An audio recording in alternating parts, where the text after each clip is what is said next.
I'm gonna come in on that too because this is around the time rest in peace Prodigy, because Prodigy back in the source back in 2000 he had kind of he had vented his frustration with Loud because of what he felt like mismanagement at a certain level of their promotion for Murder Music when Murder Music had gotten bootlegged in the street, and he was speaking on it then about how he felt about it. He basically said, I let it be, and these were his words. He said, I let it be known, don't sound aloud. They suck. They're the weakest label right now. And, especially when you said about Prodigy, I was there when I was more hip-hop history. He died out here in Vegas, which I still cannot get to the bottom of how he died. But I went to the concert, his last concert, with him and Havoc, and it was Ice-T. It was called The Art of Rap out here on the West Coast. I was out here in Vegas. Right. And me and Havoc, I was telling him, jump in the car with us. We're going to go to this after party or whatever. We ended up not going to it and everything. And I said, where's P at? And he said, he wasn't feeling good. He just went back to the hotel. And he went back to the hotel. And then I got a call the next morning and said, hey, man, I called Havoc. And Havoc said he left. He went back to New York and shit. And I said, well, where P at?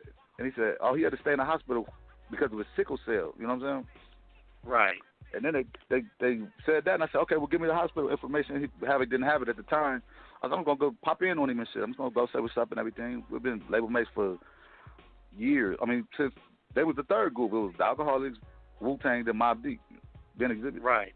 And everything. But, then Big Pun. But, he didn't make it out the hospital, man. They said he choked on an egg, and I find that hard to believe, man. Like, he was in great shape. He was, he did get sick from the sickle cell. He wasn't looking like himself with the mic and everything. He was just moving real slow. That's it.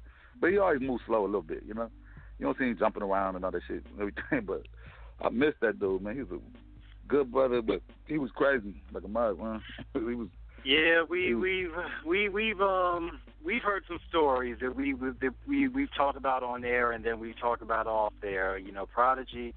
Definitely for what he, for what him and, Havoc did as Mobb Deep, and I can only say this on air because this is stuff that has been documented publicly, that while Prodigy, for what Mobb Deep did, Prodigy did have a lot of issues.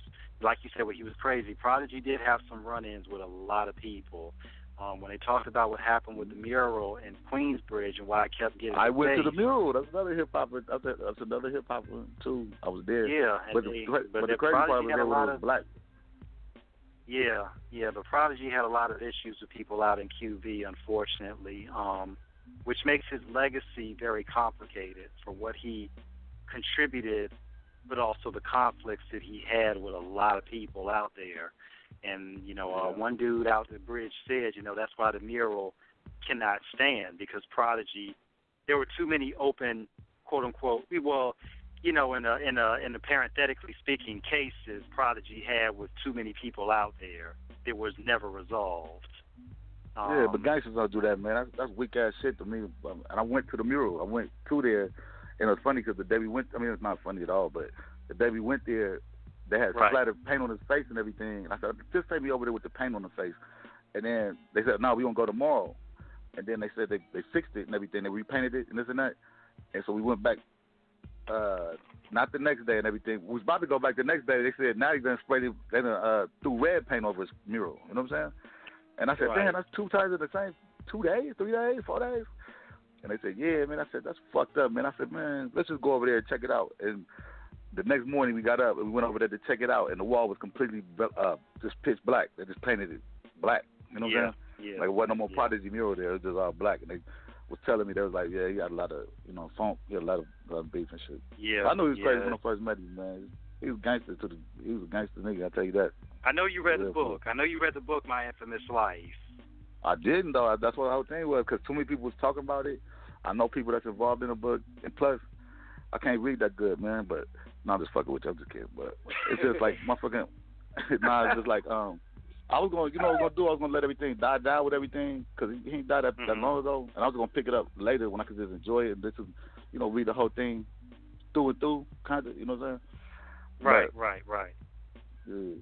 But we was on our first tour. The first time I met Prodigy, we went crazy the first time I met him, because, Loud Records, they cheap and everything. So they put Mobb Deep, Wu-Tang, and all of us, people who was in Wu-Tang, so that everybody like doubling up and tripling up in rooms and shit. You know what I'm saying? Like it'd be 3 grown niggas in a two bed hotel room, motel room, and all this shit and everything. But it was funny because we had this dude that was with us. His name was what was that motherfucker's name? I forgot what his name was, but he had the credit card. He was supposed to be the one from Loud representing Loud, taking care of the hotels, taking care of the artists, taking care of all this. And all these niggas is street niggas, you know what I'm saying? The whole Wu-Tang, the whole Mobb Deep, all the 20 motherfuckers they brought with them that drove, following the tour bus and all that shit. They had a caravan of dudes behind the tour bus, following the tour bus and all this shit. And right. It was like city to city.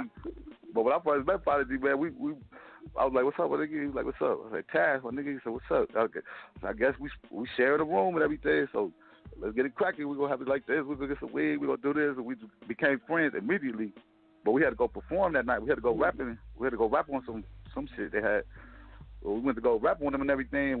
That's why I remember we went crazy because we ordered all this shit, man. We ordered just me and him ordered like $500 worth of room service shit. Like we didn't even need it. You know what I'm saying? Damn. We was gonna I said I want the filet mignon. We said, fuck it, I like that too. Get 3 of them. And then do this. Let's wash it down with some champagne. Let's do this. Rap life. Mobb Deep life. Infamous gangster life. Because, look, we couldn't pay for it, but the dude that had the credit card from Loud was so scared of everybody, he didn't give a fuck. He's like, nigga. He was like, man, fuck it, we just going to charge this shit up. Don't tell Steve. Do not tell Steve y'all doing this shit.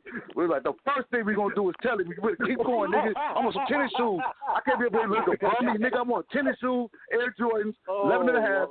Shut up.